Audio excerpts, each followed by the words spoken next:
we already have some preset questions. We're going to give everybody 1 minute to introduce yourself, and then we're going to go into a quick kind of yes/no lightning round, and then we will get to some questions. Hello everyone, my name is Harold Pryor.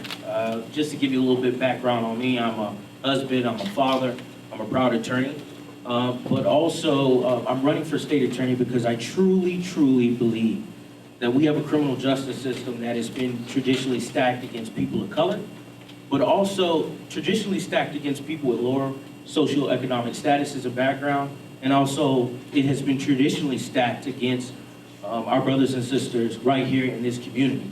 And so I'm running because I truly believe that we can change the system. I truly believe that the time is now. And I'm running to initiate ground level criminal justice reform while not compromising the safety of our communities. What does that mean? That means us not prosecuting crimes or people who have mental health issues. That means us not prosecuting people who have drug addiction issues. That means us vigorously prosecuting those who would attack women, children, and members of our communities. Ladies and gentlemen, I want to thank you. I look forward to interacting with each and every one of you tonight and answering your questions. And once again, my name is Harold Pryor, and I'm ready to make history. Thank you for having us. Good evening, ladies and gentlemen. My name is Joshua Rydell.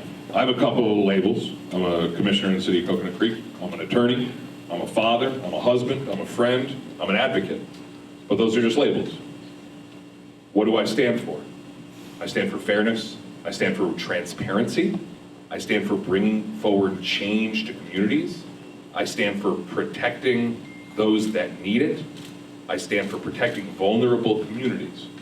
I'm in this race, really crowded race. There's a lot of us up here. The reality is our system is broken and our system needs change. We need to protect our most vulnerable populations. We need to stop incarcerating people for non-significant crimes. We need to understand that substance abuse and mental health are real problems that need real solutions, not incarceration. I have 1 minute. I can't talk about a lot, but I urge you can go to my webpage. My name is Joshua Rydell. I urge you all to look me up. We need to, that's it, I'm getting the hook.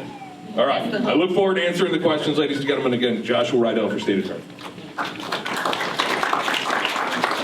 Down from this high seat. Good evening, everybody. My name is Teresa Williams. I am here before you today running to be your head prosecutor, the Broward County State Attorney.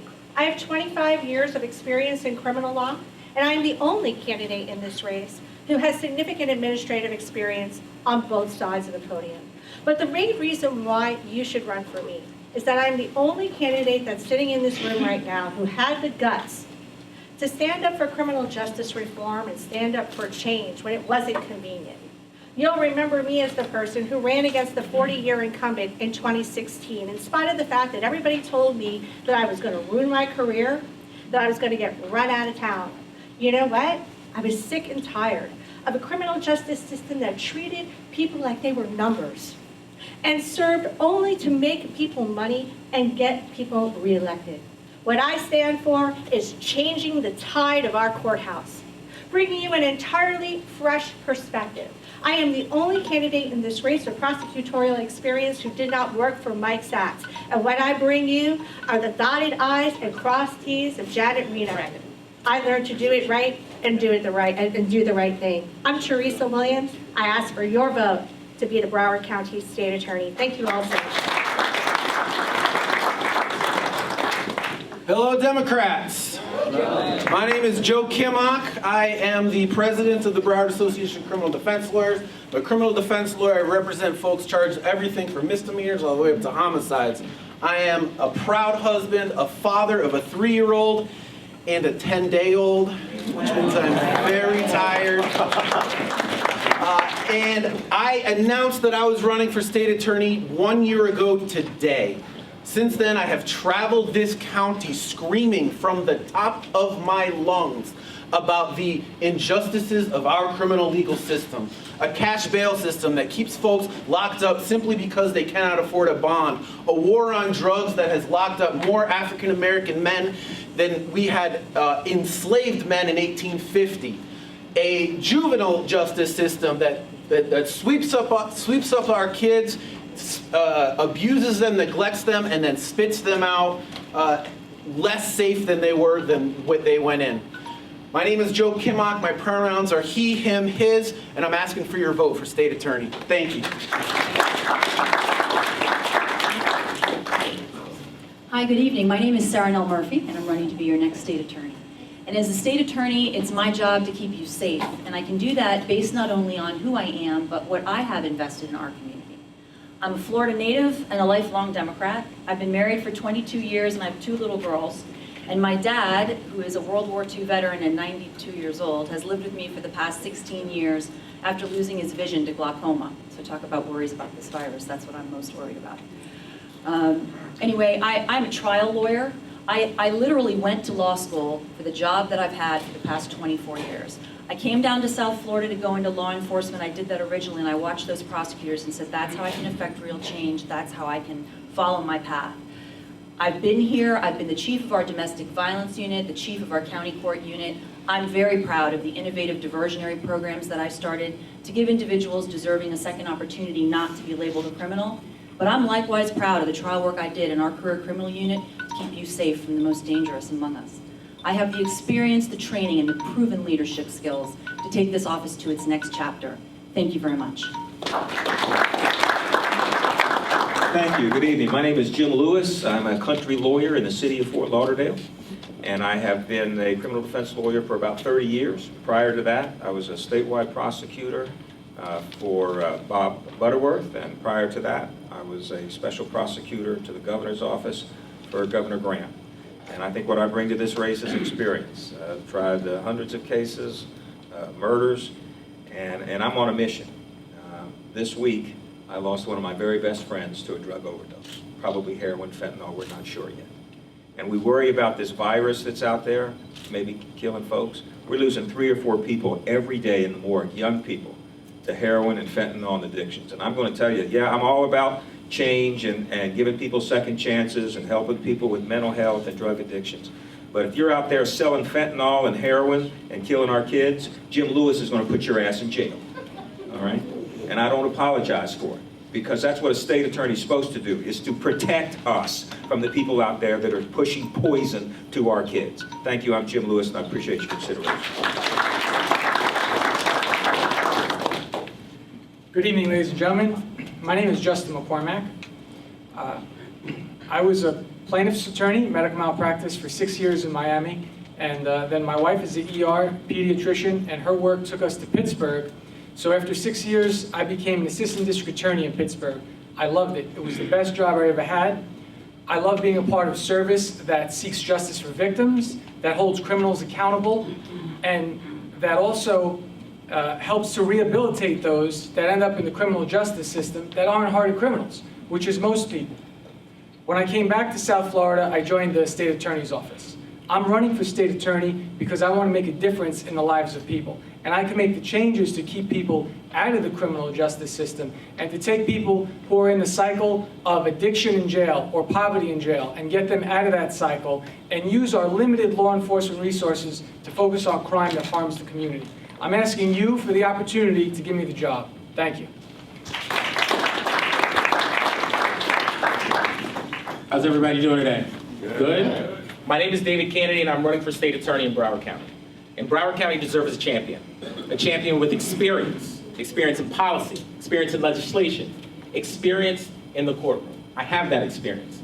In 2008, I worked for President Obama's campaign, where I ran the largest office in Loudoun County, Virginia.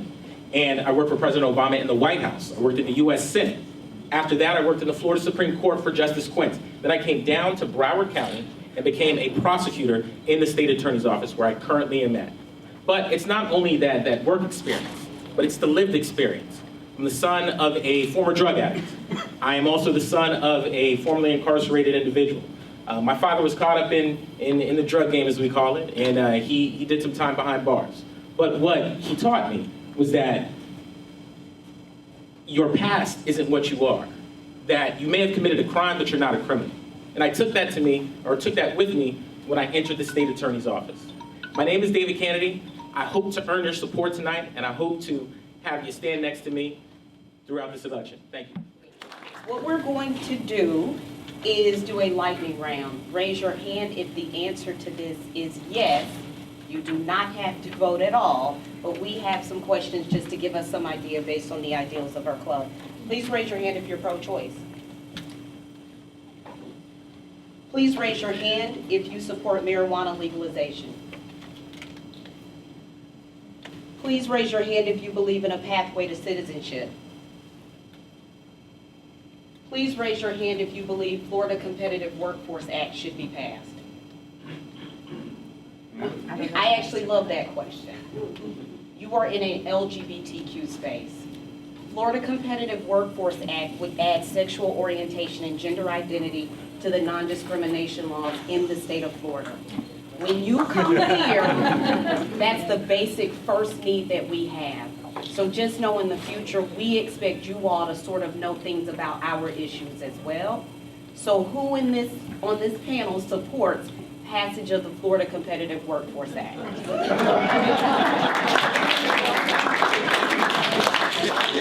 Who in this room supports the Equality Act?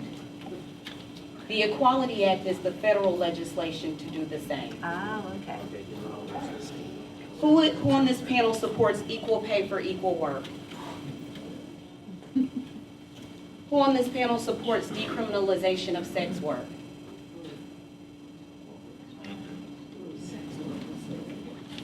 Who on this panel believes we should abolish the death penalty? Okay.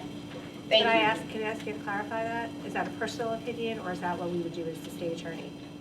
My personal opinion is that we should abolish the death penalty. I can't say that I'm not going to follow the law as the state attorney. Fair enough. Fair enough. We have to do that to protect the governor Right, from coming right, and taking right. our No, job. and we know what happened in Orange County, but we also get a chance to take a pulse of the panel. It's a lot of you, and we'd like to be able to sort of separate.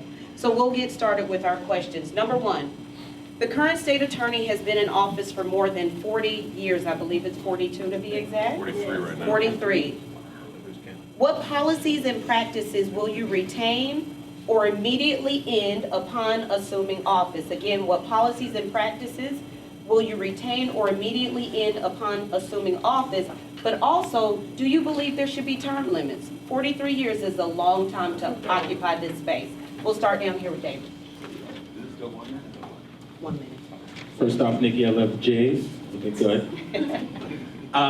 So some of the policies that I'll implement in there are a lot of policies that I believe changes that need to happen to the office. It's not turning the page or turning to a new chapter. It's about closing the book on what's happened for the past 45 years and opening up a new book, a new start. To answer your question, there should be term limits. 45 years, 44 years, 43 years, it's a very long time. So one of the things that I do want to implement is a hate crimes division. One thing we don't have is a hate crimes division. What we know is that in 1990, the Federal Hate Crime Statistic Act came out. However, Florida specifically, Miami and Broward County are not reporting the hate crimes that we should report. Law enforcement, including the state attorney's office. So that's one of the policies, one of the things that we're going to change, is add a hate crimes division to the state attorney's office. One of the things that we are going to strengthen is our training program. When I first became a state attorney, there was no training program.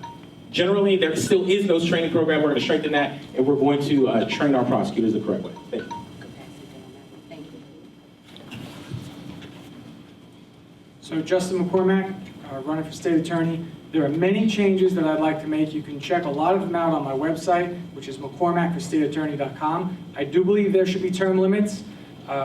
Marijuana is one of the issues that I won't prosecute as state attorney. Small amounts of marijuana are a waste of time, waste of resources. It's going anywhere. Let's not waste as much time. Another thing I want to implement is an intimate violence program, an intimate violence unit that tackles issues where there are violent crimes that happen, domestic violence, but it doesn't fall within the domestic violence crime of family or household member. So that would include same-sex couples and couples that don't live together. If there's violent issues between them, it would go to prosecutors that have experience in that issue and that maybe have also life experience in that issue. And I'd also like to hire some more LGBTQ people to work for our office to provide that experience.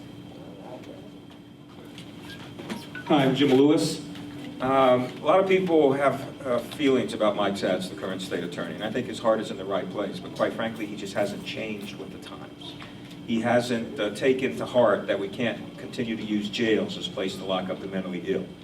Can't continue to use jails to enforce moral judgments. Can't continue to use the jail to take people who have drug addictions.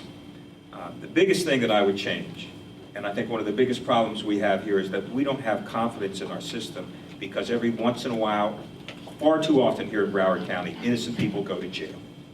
Far too often, people just believe because the police arrest you that you must have done something wrong and you belong in jail. As if I'm the state attorney, I'm going to look at these convictions, the questionable ones, and then there's going to be some integrity in the system. And if I have a doubt as a state attorney that a mistake has been made, that somebody went to jail or prison for a crime they didn't committed, well, we're going to pull a plug on that. Okay, it's too important. It undermines the system too much for us 10 years or 20 years later to find out we kept somebody in jail for a crime they didn't commit. And under my watch, that's going to stop. For term limits, I do believe in term limits. As far as what I wouldn't change the fact that our crime rate really consistently for the past 5 years has gone down. The difference between 2018 and 2019 was 10.8%.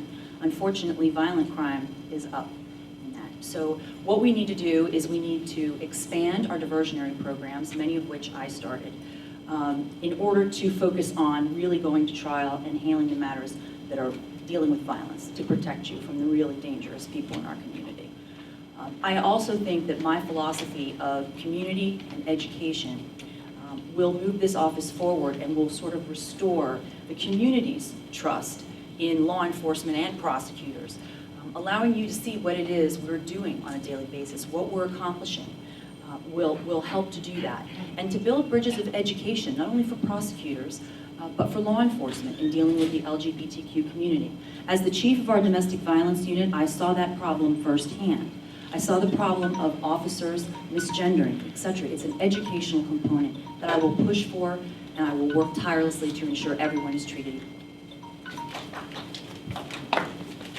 So here's a promise I'm really comfortable keeping. I will not still be your state attorney in 43 years. I can promise you that right now. Look, my entire agenda is printed out. It's on a paper on your seat. It is a bold, progressive, systemic change. We are going to end cash bail. We are going to end the war on drugs. We need to stop prosecuting all amounts of marijuana. We need to stop seeking mandatory minimums. Diversion should be the rule, not the exception. Saddling somebody with a conviction, even a minor conviction, will follow them for the rest of their lives. We need to completely remake our juvenile justice system and stop incarcerating kids pre-trial. We need to, yes, stop seeking the death penalty. We have to have a bold, aggressive plan to shrink our local jail population by 50%. We spend $250 million of Broward County dollars per year on our jails, and it is not going to take nibble around the edges change to fix this system. We need big change. Thank you. Good evening, I'm Sharisa Williams. I believe that the question was, what would you keep and or what would you remove? So the first thing I would keep our new integrity unit. An integrity unit is basically a unit that's designed to basically go back and look at cases where there may have been wrongful convictions. And we are #1 in the state for people being exonerated by DNA. There's a really important problem that we need to solve. Now, I'll change that unit quite a bit, because the unit, while it examines previous cases, does not focus on training prosecutors how to prevent wrongful convictions in the first place. I was very specifically trained to examine every piece of evidence in a neutral way in order to make sure that we did not commit the worst injustice that could ever be committed, which is an innocent person going to jail, and that happens in this county all of the time. The things I'll remove, I could go on for an hour, but #1, charging you based on what's written in a police report, the death penalty being decided by one person, and police shootings being presented to a silent grand jury. There's lots to change. I'm wrapping it up. Thank you so much. Teresa Williams, First State Attorney. Thank you, Nick. Ladies and gentlemen, talk is cheap. Do I agree with term limits? Yes. I'm a commissioner in Coconut Creek, Joshua Rydell. I'm the first person in my city's history to put on the ballot this November term limits in my own city that don't promote me. I'm the first commissioner in my city that brought inclusivity training in regarding the LGBT community to a municipality in Broward County. That's reality. That's doing something, saying, not just a talking point of we're gonna do this, that's saying something and doing it. I'm a guy that has represented a transgender woman in the criminal justice system and seen the terrible things that have happened in terms of how she was identified by Broward County State Attorneys, how she was identified by the Sheriff's Department, and acknowledging that that needs to change. That's the issue we're dealing with. We don't need somebody that's gonna stand up here and sound good. We need somebody that's going to institute legitimate change and understand how to do it. So to answer the question, Nick, term limits, yes, I welcome it. I'll take 8 years, I'm done, all right? In terms of changing, tear down their entire training department in terms of how they acknowledge our community here. That's the problem. Thank you. Thank you. Thank you. Look, I am for term limits, but a lot of the changes that a lot of us are proposing to you, I would submit to you that it's going to take 2 terms, right? At the very least 2 terms, because there's a lot of changes. First and foremost, let's talk about the criminal justice system and the history of the criminal justice system. Traditionally, if you had a high conviction rate as an attorney, you were seen as a great attorney. If you had a low conviction rate as an attorney, you were seen as a terrible attorney, state attorney. I would change the whole metric system of how we view and value our prosecutors. Justice, fairness, and equality. Those should be the paramount goals of a state attorney. Secondly, I would change the training and retention of our state attorneys in our office. When they see us, when they see people of color, when they see members, our brothers and sisters in the LGBTQ community, when we recruit and retain them and bring them to the office, we can actually see these people as human beings, and we can initiate real change in the criminal justice system. My name's Harold Pryor. Thank you. Okay, so our next question. 95% of the country's elected prosecutors are white. 83% are men. Only 1% are women of color, and none of them are trans or openly LGBTQ+. As a panel of candidates that is predominantly white and or predominantly male, how will you ensure diversity within the senior leadership of your office and equity in the way that you serve? I'm going to start at the middle this time. This is very, very personal for me. I am married to a black woman, a partner in a law firm. Less than 2% of all women partners in law firms are black women. When I was 15 years old, my mom came out to me as gay. We were sitting in a car, and she told me that she very much loved her best friend and was going to be with her, and they've been married now for 24 years. I was scared and proud of her and remain that way today. It is absolutely essential that we fill our decision makers with people who reflect the community that they're making decisions on. And I will be absolutely committed to doing that as your state attorney. Thank you.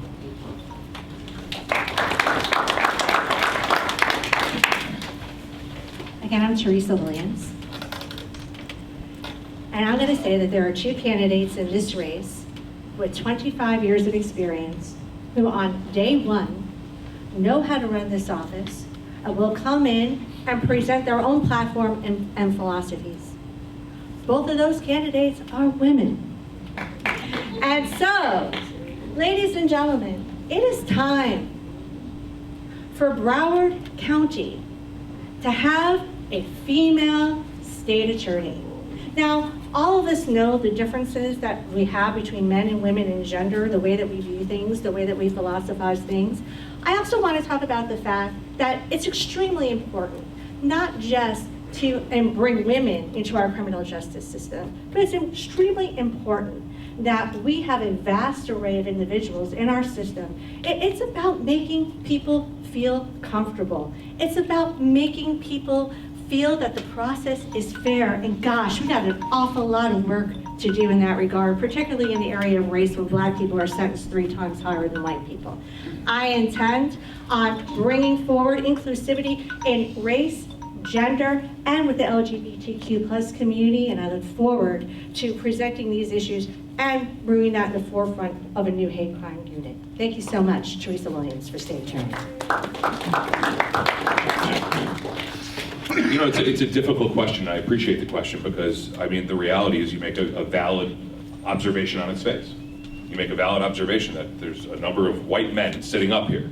There's a number of women sitting up here. Teresa made an astute comment that the next state attorney should be a woman. The next state attorney in this county should be the person who's most qualified, that will bring the most people to the table, that will move this county forward. We don't need to be stuck on labels of white, black, man, woman, LGBTQ, and I understand where I am. I get that, but the reality is we need to get behind the person that could bring this party forward. Listen, I was one of the only elected officials in Broward County to endorse Mayor Pete with Mayor Christina Chufsky. All right, this is probably a political hotbed right here to say that, but I said that's who I was endorsing. All right, am I going to get behind Joe Biden or Bernie Sanders, whoever the nominee is? The answer is unequivocally yes. And guess what? In our presidential race, we're getting behind 2 white men. But the goal is to beat Donald Trump. That's the goal. And the goal in this race is criminal justice reform on who can best deliver it. Thank you.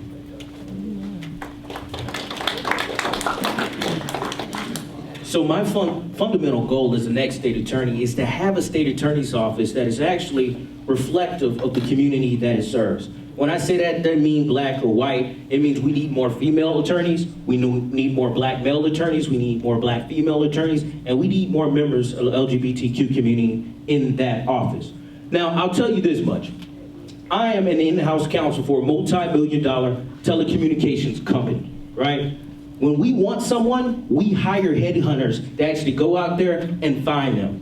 I'll submit to you that there has never been an effort to go out and recruit and retain talented African-American state attorneys, women state attorneys, and members of the LGBTQ community. So I submit to you that my office, we will make a concerted effort to recruit and retain, to have a state attorney's office that is actually reflective of the community that it serves. Because I truly believe that when you have a state attorney's office that's reflective of the community that it serves, it will point to the issues of mass incarceration and the gross inequities that we see in the criminal justice system.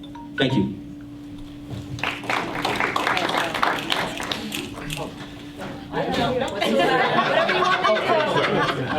Oh, I get all the germs in the head. No, please. So, and You want to start now? I got it. I'm okay. All right. I feel like I know all of it. in this audience, we have 4 people from the state attorney's office right now. 3 women and 1 man. All of them black, 1 from the LGBTQ community. So, we are hiring people from the black community and the LGBTQ community. What we also know, and Sarahnell will come up and say this, the majority of the people in the office are women. It's not men, it's actually women. But the difference is that we have about 7 or 8 black men in the state attorney's office hired. But we also only have about 20 black women out of 225 attorneys. So we understand that the diversity in the state attorney's office is not there. We have about 2 Asian folks, and here in Broward County, we have the most Asian folks in the entire state of Florida. So knowing that, we are doing a horrible job at hiring folks who show the diversity of our community. Because the majority of the people who are affected by the criminal justice system are not only black and brown, but they also are in the LGBTQ community. I've been a prosecutor in 2 different offices. I started from the bottom and came up in both offices, and I've represented state in cases where there were victims of violent crimes who were LGBTQ, and I represented one in particular who is a black trans woman. It was a vicious crime. I'll have to tell you about that another time because I don't have the time now. But they were reluctant to cooperate, and it took me some time and effort to win them over and to get them on board and to open up to me. And I realized that it would help if we had some other types of prosecutors within our office. And I came up with this idea to have this unit because there were some same-sex crimes that didn't have someone that had the experience or the background or the understanding to best handle that. And so I want to create that unit I explained to you before and hire other people. And I explained at another debate that I want to recruit and go to HBCUs, and I think I could sell people on coming to South Florida and working for us pretty easily. Hi, my name is Jim Lewis, and I am the old white guy in the race. And there's not too much I can do to change it. I've tried coloring my hair, I've tried working on my face, but this is what you get. And I'll never know what it's like, because of the color of my skin, to be followed by the police late at night, because I've never been black. But folks, I can relate to that. Don't penalize me because of where I was born or who my parents were, because I can, just like any of these other folks here, feel the pain that have happened to our people. State Attorney Mike Satch, you can say he's a bad guy. He has hired some really wonderful assistant state attorneys that are there right now. And he has hired more women than anybody that I know in the state. So there are some great people, and I would be proud to lead them. And I wish we could take a poll of those state attorneys that are sitting there who know Jim Lewis and would want him to be leading them into the new future of this community. So yes, I'm the old white guy, but please give me a chance to show you that I have learned from this white hair and this agent to know what we need to do to get where we need to be. Thank you. Well, I'm proud to tell you that that is correct, that actually the majority of our attorneys right now are women. No disrespect to the gentleman in the room. We do have members of the LGBTQ community working as attorneys in our office. We do send our attorneys out to recruit when the budget allows to certain law centers and different groups, trying to make the office reflective of this community. It's been a goal. It will continue to be a goal with me. Probably what I'm most proud of is, you know what keeps prosecutors working? It isn't the salary, I assure you. I have prided myself on the fact that I challenge you to go out and ask any of the lawyers that I've had the privilege to work with and supervise what their thoughts are on my methods, on my leadership. And you will be hard pressed to find anyone that will complain or say that I was nothing but fair, open, and responsive to them. Our office is reflective of the community. I am proud to participate in some of the hiring. I've hired some of the people that are sitting up here with me. So we will continue to do that. It's a process. And there's obstacles and labeling that happens to members of those communities that actually want this job. When you put on the prosecutor hat, it's tough. It's tough sometimes. Some of our African-American prosecutors are criticized for taking that job. Why are you on that side? They're on that side because they realize that's where real justice happens. They control that in this position. So I assure you that we are reflective of the community. There's room for improvement. And under my leadership, we're going to be able to accomplish that. The recidivism rate in Florida is approximately 33%, meaning 1/3 of previously incarcerated individuals will reoffend and be reincarcerated within 3 years. What policies, procedures, or programs will you put in place to help lower the recidivism rate? No, sure. Can I sit? I'm tired. You can sit. Shoes are killing me. Okay, so here's again, this goes back to education and community. So a couple of weeks ago, I took a group of our young lawyers, a reflective group of the community intentionally, to a place called Cypress Run Alternative School. Has anyone heard of that? Mm-hmm. That's where kids go to high school and the door's locked, so they can't get out. Now, I went up there because our purpose was to educate those children that if they can maintain a clean record from 18 to 21, that their past will be expunged. There's a future for them. They've made a mistake, but there's a reason that we call these things delinquent acts, not crimes. And part of the reason that these kids throw in the towel or their parents throw in the towel is they don't know that, okay? They were shocked that it was the prosecutors there to tell them that and to encourage them. Look, you made a bad mistake, maybe even a violent one. You know, you snatched somebody's purse and started running. But that doesn't have to alter the course of your life if you don't give up on yourself. So again, education and community, we all have to be a part of that change. We can't solve recidivism alone. So for decades, the answer to that question, Nik, has been, let's keep them in prison a lot longer. Let's get those mandatory minimums, the legislature, get those mandatory minimums, those 10 years, those 25 years. They can't recidivate if they're still locked up, and it still hasn't worked. To end the recidivism rate of folks getting out of prison is to stop sending so many people to prison in the first place. We need to make individualized, robust diversion that treats the underlying cause of crime in the first place. It's not a get out of jail free card. It's not this is what's easy and will allow you to stay out of prison. We make it hard. And we treat the underlying causes of crime rather than just warehouse folks to a Florida prison where they are abused, they are subject to violence, and then they get out and we wonder why they're repeating their crimes of the past. So I think that's the answer. Making diversion the rule, not the exception, and investing in our neighbors. Thank you. I'm Teresa Williams. When you look at a 33% recidivism rate, you know what that says? That's a system that is designed to do the same thing over and over again. That doesn't work. Why do we keep doing this? It makes no sense when you really look at the nature of our system. But the reality of it is that there are a lot of people who are making a lot of money from sending people to state prison for decades at a time. They are spending money to pass those laws up in Tallahassee, and it is time for it to stop. If you don't make rehabilitation part of the punishment for a crime, all you are doing is spinning your wheels and creating a revolving door. We have got to implement major rehabilitation into our sentencing structure, but you know what? You don't benefit a child when you don't punish them enough.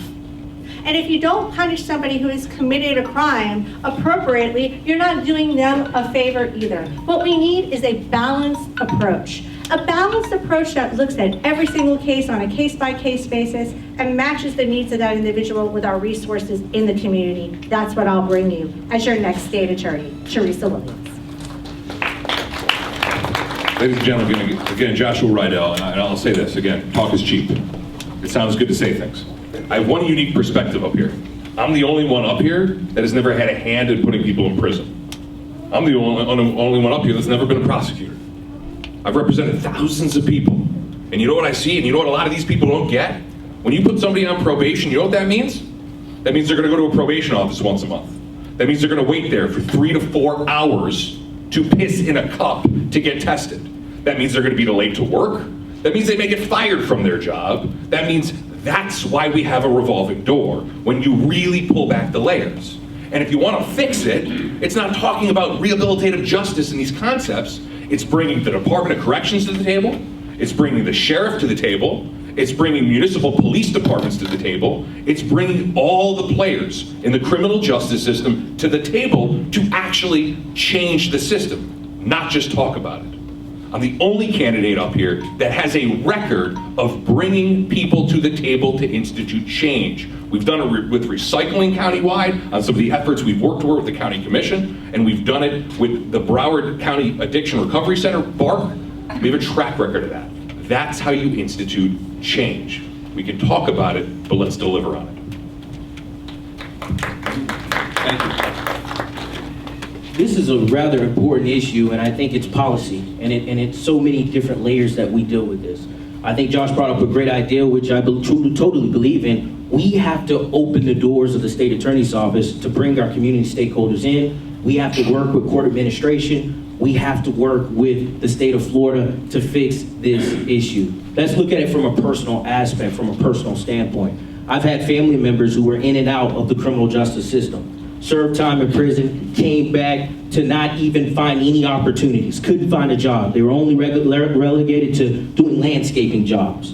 And so part of that is we have to work together as a state attorney's office with criminal defense attorneys, with community stakeholders to help these people get opportunities, okay? We can't have a state attorney's office and institutions in the criminal justice system complicit in the disenfranchisement of a returning citizen's right to vote. When 65% of Florida citizens have voted that they can have their voting rights restored, we have to do everything in our power to ensure that they can feel like citizens again, because that's the first step. When you feel that you're truly a member of society again, that changes your whole perspective, and you feel that you're a part of the group of society. So it is a societal thing that we have to do. We have to work with all the community stakeholders to change the system. My time is up.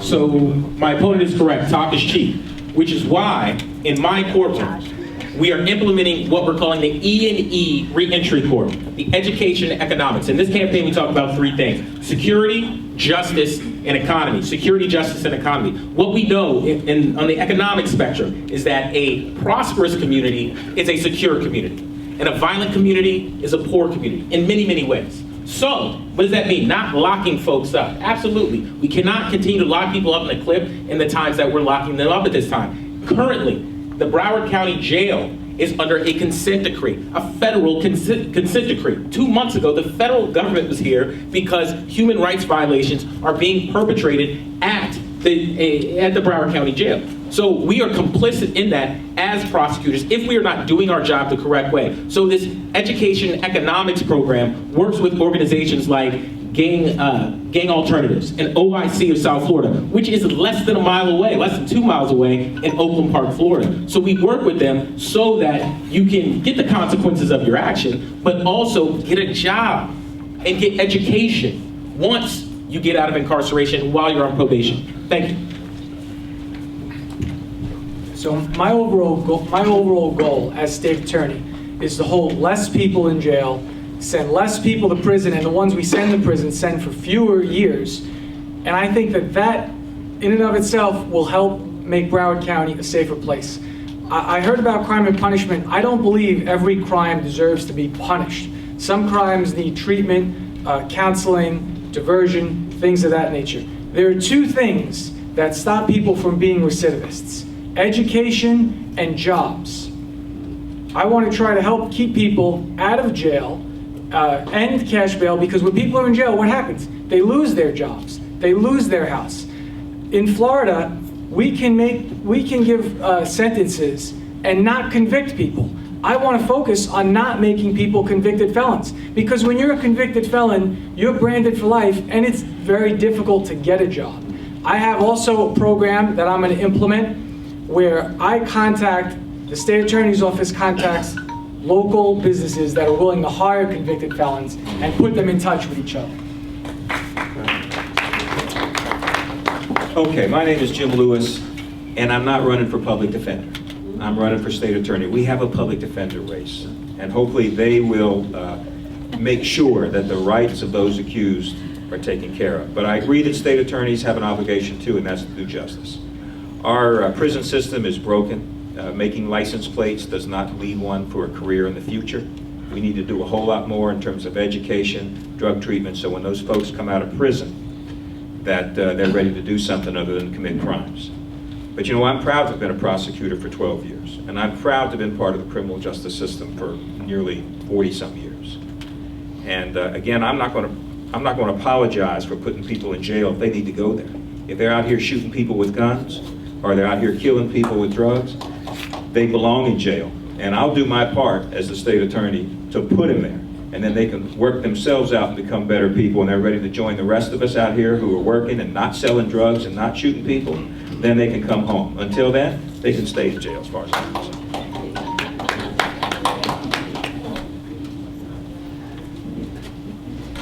This is a very important question. Black trans women are being murdered at an alarming rate. As a prosecutor, you will have the option to pursue these as hate crimes. Why or why not would you pursue a hate crime charge in these instances? I'll take that one. So in 2017, I prosecuted a hate crime. I took that case from inception to completion. He went to prison. He's in jail right now. He got 10 years of prison, 10 years of probation. That was the first hate crime in Broward County that was prosecuted all the way through trial in about 15 years. There was an article, it's on my website, that you can read. We need to prosecute those cases. When I first opened up, that's what I spoke about, the hate crime division that we're going to start. We are not reporting it. There are tremendous hate crimes happening, not only here in Broward County, but down in Miami. Actually, about 2 weeks ago, on the corner of Wilton Drive, there was a hate crime that was committed that was still not considered a hate crime when it came to the state attorney's office. So what we need to do is prosecute those cases. We need to identify them as hate crimes, and we need to pursue those in the right manner. Look, I'm the only prosecutor, not only on this stage, but in the state attorney's office, who identified a defendant who was escaping her assailant, a trans black woman who was escaping her assailant. We charged her for carjacking. What I did was identify her, say that she was escaping her assailant, she was not committing a carjacking. We took her out of jail. We put her in a rehabilitation center in Orlando, and now she's getting the mental health and human trafficking treatment that she requires in that situation. Thank you.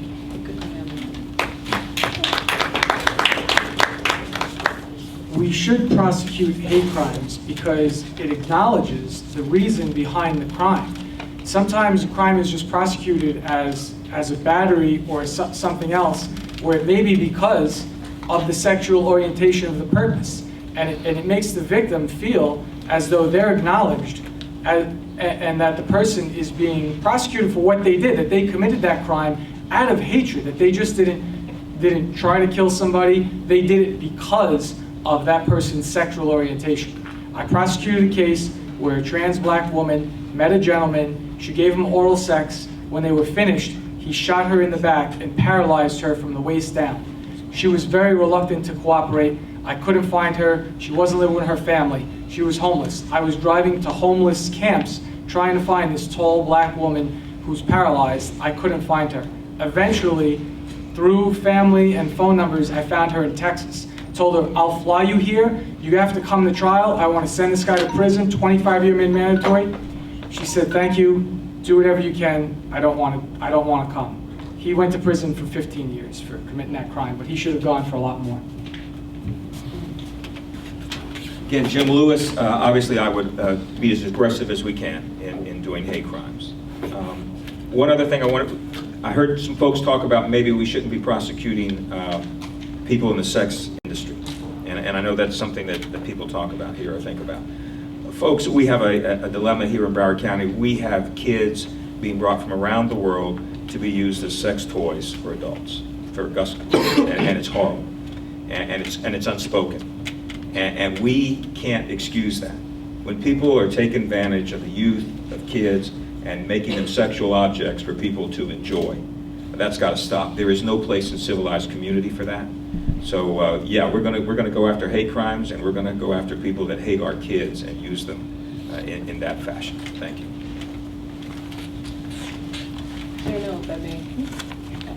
On that particular issue, I would like to point out that that issue has been looked at, and there's a way that you could potentially do it without turning a blind eye to human trafficking in youth. So that still is of importance to note that.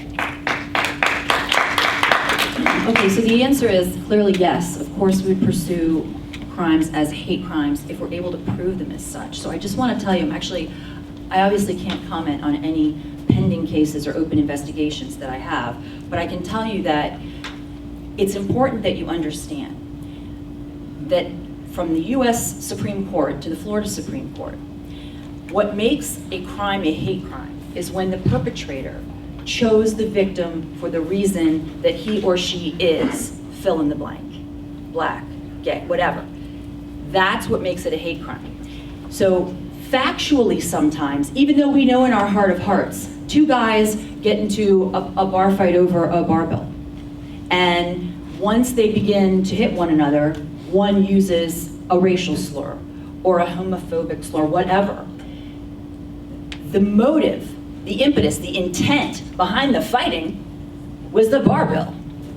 So please understand that that's not to say we don't recognize that individual is a racist. But we have to follow the law and the parameters of the law in order to bring that charge. And having, retaining, and paying a prosecutor to investigate and follow through with hate crimes would help. They need that educational component to spot it, to know what's required to prove it, and do it right. And with Sarahnell Murphy as your state attorney, we're going to do that. Thank you. I'm going to take a different approach than my colleagues. I am generally opposed to mandatory minimums and to sentencing enhancements.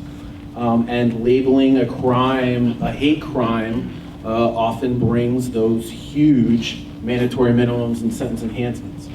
It doesn't mean that as a prosecutor we don't aggressively prosecute somebody for the crime they committed and for the reason that they committed the crime. But I don't believe in snatching the power away from our elected judges to look at the mitigating reasons behind why somebody has committed any crime and taking those reasons into account during sentencing. I, as a prosecutor, may still ask for the maximum penalty allowed for under the law.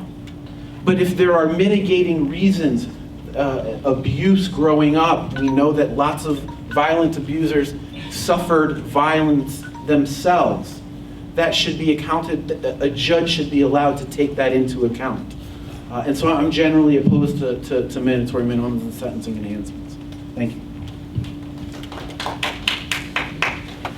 I'm Teresa Williams. Part of my background, I was raised by 3 women. I had 3 mothers. My mother was the sweet one. My grandmother was the smart one. And then there was my 3rd mother. My 3rd mother was my aunt. She was single, and she was gay. She's a lesbian. She was the person who put the fire in me. She was the person who basically taught me, when you see something that's wrong, you stand up and you fight. You fight against injustice. Now, I tell you that my aunt was a lesbian, but she never ever came out to our family. It was a very different time. I read her journals and she passed. And what I saw just broke my heart, because she was afraid. She was scared to be who she really was.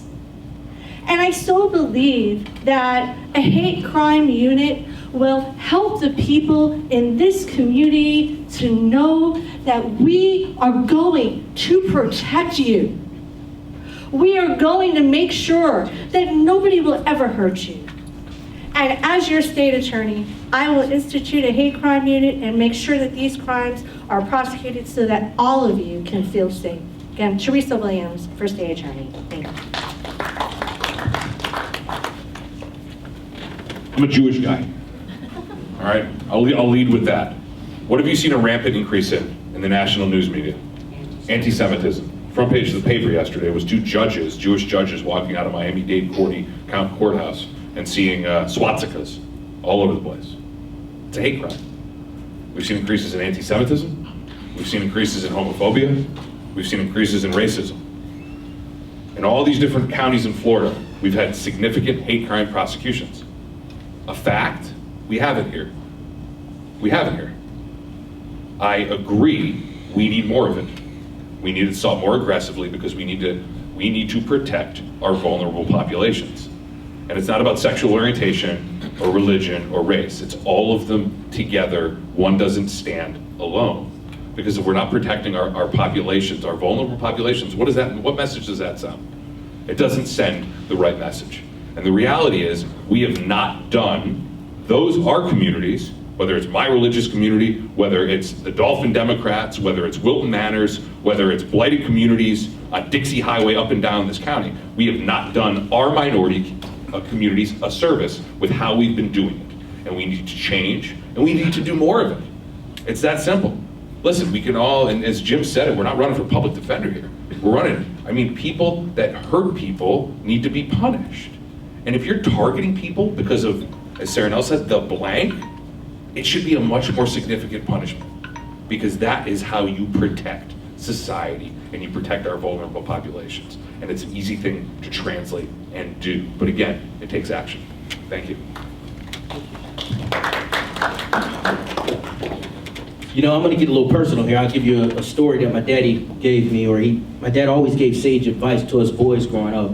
I played football and he coached us in football, and he said, son, you can't hit what you can't see or what you refuse to see.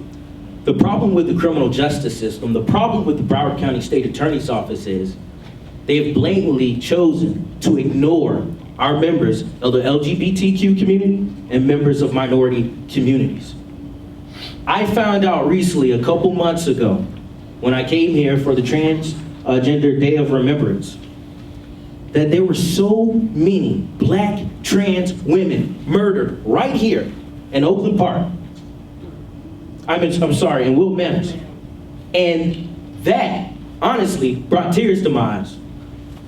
The fact that these beautiful black trans women were ignored by the system, locally, right here, by law enforcement. Doesn't Will Manors have their own police department? Don't we have our own state attorney's office here? Ladies and gentlemen, when they see us, when they see black and brown people, when they see our trans brothers and sisters, when they see the members in this room, that's how we can effectuate change. And so as state attorney, yes, we will vigorously prosecute hate crimes against all people. Thank you.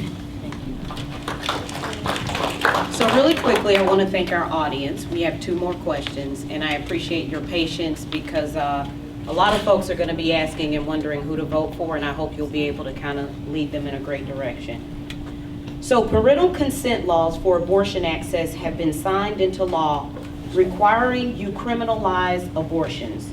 Explain how you will prosecute these cases, if at all, especially where the defendant is a minor who may have been subject to abuse or sex trafficking. Please keep in mind, there is no exception under this legislation for the aforementioned instances. I'll take it. I welcome that question. I'll go up with you. I'm willing to bet we got the same answer. We get along. Let's sing the first verse. Come on, we got a minute, I gotta keep. All right, we got no time. So, I'm sorry. yeah, I'm sorry. So with that, look, you have legislators on the panhandle, right, who know nothing about our communities passing these laws, right, that are affecting our everyday lives. I believe this statute would have it as a 3rd-degree felony, which the maximum sentence is up to 5 years in prison. As the next state attorney, we will not prosecute those cases. So we're gonna be quicker than that. We're not prosecuting those cases. Sorry. Thank you. Thank you. You know, the one big thing, I agree, we're not prosecuting those cases, all right? But let me tell you one other thing. This is a unique race, because guess what? We're all running, and we have something really unique. It's a letter next to our name. It's a D next to our name. I'm running as a Democrat. And while the edict is to keep our community safe, which we'll do, the other edict is to actually be a Democrat and to actually stand up for democratic principles in Tallahassee. And it's for the next state attorney to go to Tallahassee and stand on the floor and object on the behalf of every single person in Broward County to an infringement on women's rights. Because that's the definition of it. And I promise you this, if elected, when elected, I will stand up for every single democratic principle that we stand for in the state of Florida. Thank you. I agree. We are all Democrats. And I was the president of the Democratic Women's Club of West Broward for 2 years. I have fought for women's rights in this community for decades. I currently represent Tammy Jackson, the woman who was forced to give birth, unmonitored, unhelped, unassisted in the jail. I am completely astounded and appalled. As the state attorney, I have discretion as to whether or not to charge somebody with a crime, and I also have, and how do I do that? I have discretion as to what evidence is necessary. Oh, who will be bringing the physical evidence of the abortion? Who will be bringing the person who's going to testify that in the room? Well, guess what? That's what I would be requiring. And quite frankly, at the end of the day, it is completely ridiculous for anybody to say to any woman that she doesn't have the right to do what she wants to do with her body, no matter what her age. It is completely wrong, and I, as your state attorney, will go to Tallahassee. We'll fight against this law. We'll fight for it to change. We'll fight for it to be removed. Teresa Williams for state attorney.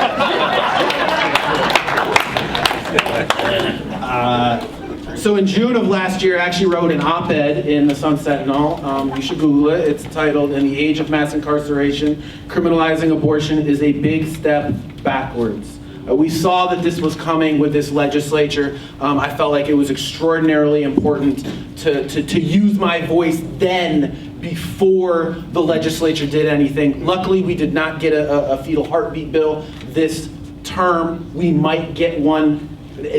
We may get one next year or the year after, and we must continue to stand up and fight for women's rights. Look, this goes beyond even women's right to choose when we're talking about the criminal legal system. Women are still the fastest growing population in our prison system, 80% of whom are mothers, and we absolutely must have a champion for all women's rights in the state attorney's office.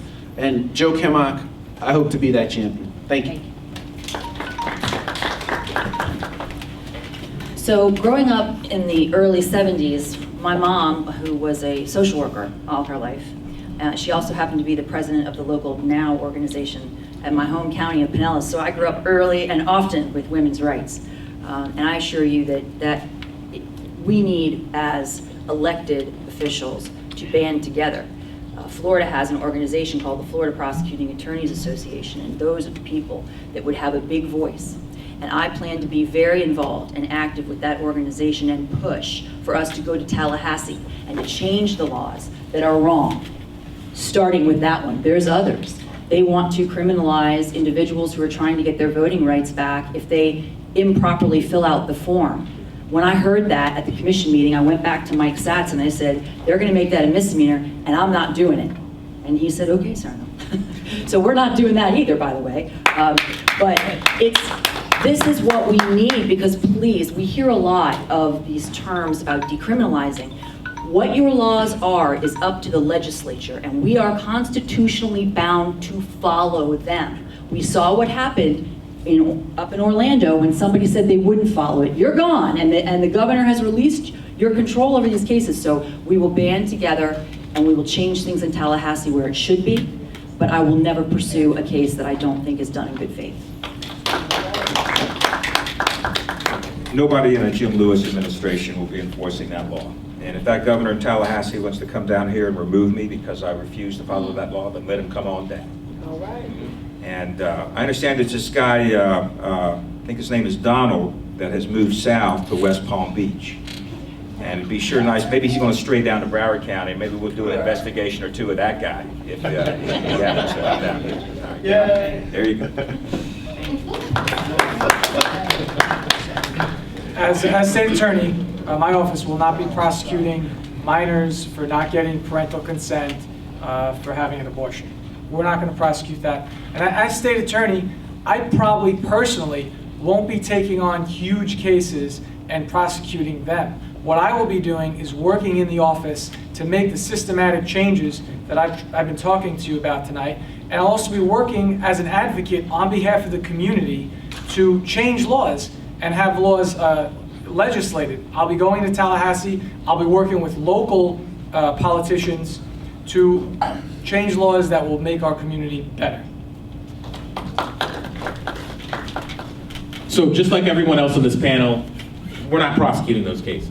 We're not prosecuting minors for lacking consent for obtaining an abortion. It's not going to happen. My grandmother, this is Women's History Month, my grandmother, she told us when we were back in the 60s, she told us that she exercised her right to choice and she had an abortion. She was also the only woman, black woman in her class to graduate as a nurse in Mississippi. My mother, she had 3 children. She raised those children, including myself, one of those 3, while my father was incarcerated. When my father got out of incarceration, she still felt as though she was raising those 3 children by herself. She made the choice to have her children. My wife, the first and only woman in Orleans Parish history to be a police officer and a CSI officer at the same time. She's pregnant with our child right now. Women's rights are real. We must enforce the law, but we must not infringe on their rights during that enforcement. Thank you. Hang in there with me, folks. We're on our last question. The city of Fort Lauderdale, and we're gonna hold you to top on this, the city of Fort Lauderdale recently took steps to criminalize homelessness. We wanna know where you stand on this issue and why.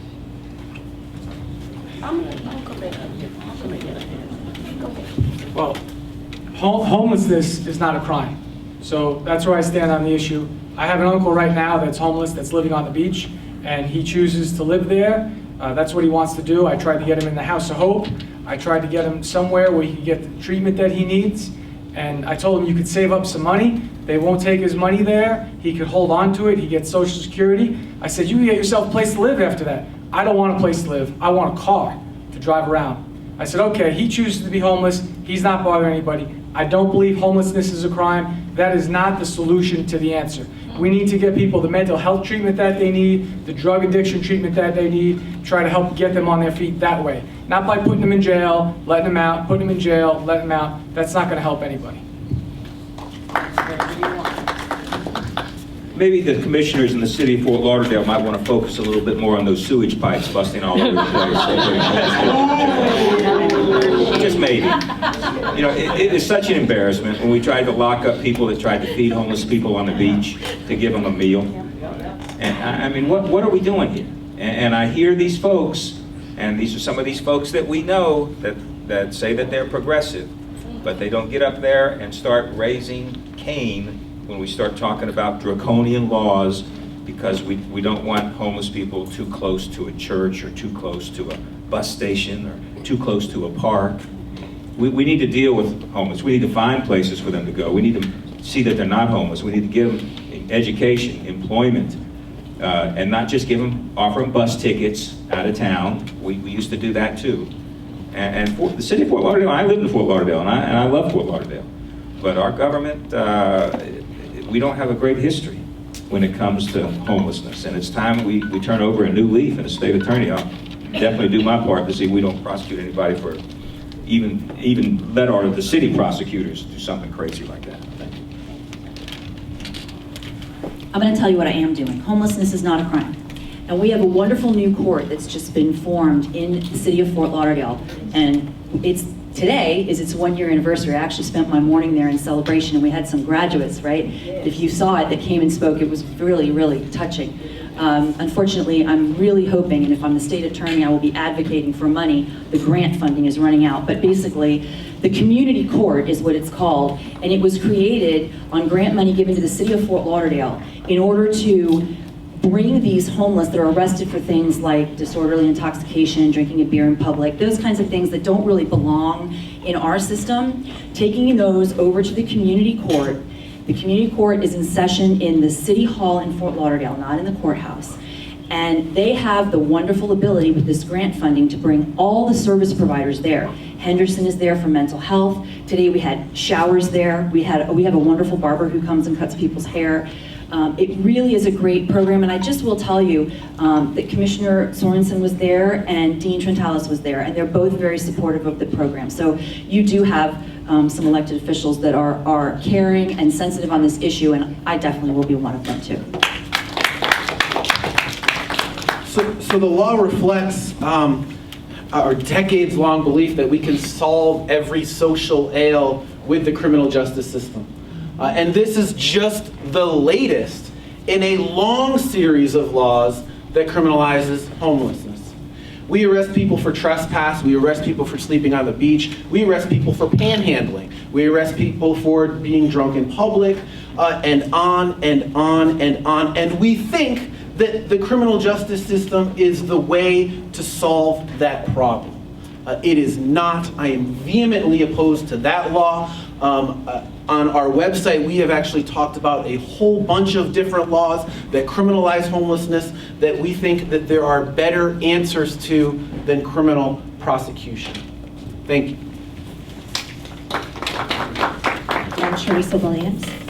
I really would like to give credit where it's due. We have a community court primarily as a result of Broward County making national news. Remember when people were being prosecuted for feeding the homeless? And we were all over national news with yet another example of Broward County doing something completely ridiculous. And it's a matter of human dignity. It's a classic example of how people aren't treated like people. And so, you know, Howard Finkelstein really took the bull by the horns with this and really brought this into the media. And as a result of this being brought into the media, that is why we have some of the changes that we have, but we need to do so much more. We need to go to Tallahassee and tell them to stop criminalizing the laws that go hand in hand with being homeless. We've talked about many of them. Another thing I want to implement is street rehabilitation. I'll talk about that later. Thank you, Nick. Teresa Williams for State Attorney. So the 1 minute history on homelessness, okay?